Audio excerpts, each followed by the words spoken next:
Hi guys. This is my first video and I'm really nervous right now.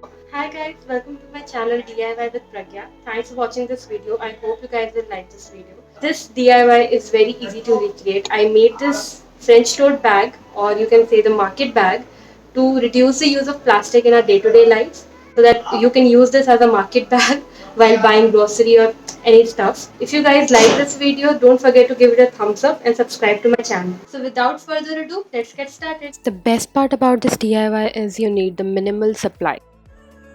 Now we are gonna start by cutting the handles. I took 30-inch long cord and cut it into 12 pieces. I separated 6 each for each handle, and to give the handle more dimension, I'm going to braid it. Braiding is super simple. You just have to overlap the right section over the anchor strap in the middle, and once you do that, the overlapped strand becomes the anchor strap, and you just have to repeat the same with the left strand.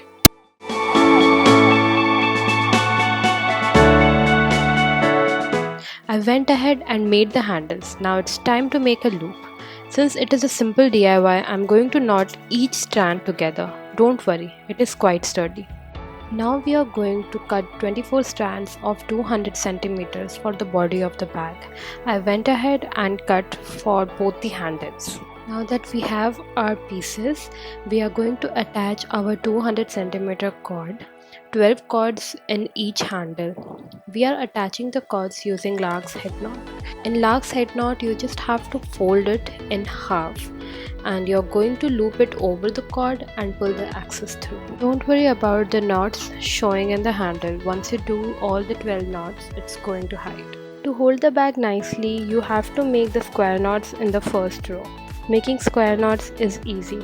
With 2 Lark head knots, we have 4 strands. Leaving the center 2 in the middle, take your left working strand and place it over the top, and the right working strand will go over that, behind the 2, and makes a knot. You just have to repeat the same with the right strand to secure the knot.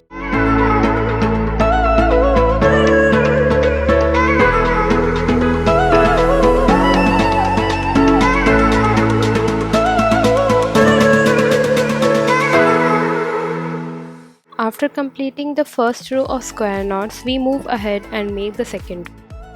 Now is the time where you can customize according to yourself. I am going to keep 1 inch of distance between each row. You have to leave the first 2 cord from the left and start working with the next 4 cord. Now again we are going to make the square knots.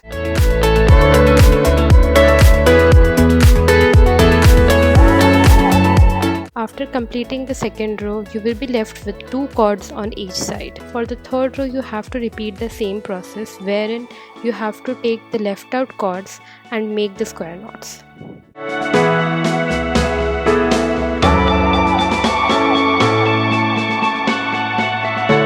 I repeated the same process with the second handle to create the second part of the body. Now I am going to attach both the bodies of the bag with the square knot.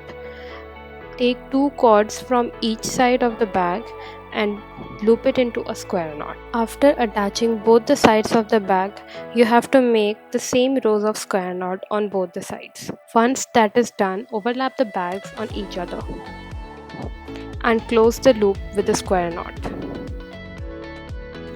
After joining both the sides of the bag, the process is quite simple and easy. You just have to make square knots on both the sides in a circular motion. I went ahead and made 10 rows of square knots on each side. I have kept a book in between to make the knots more visible to you. Also, it helps in keeping the back of the bag in position. After completing the desired number of rows, now it's time to complete the base. To close the base, we are going to make 2 rows of square knots. Once that is done, you have to make sure that you are knotting the correct cords from both the sides. For that, just count down the middle square knots from both the sides and start knotting double half hitch knot in the middle. After knotting down the base, cut all the excess cord and flip it over. Ta-da! The bag is ready.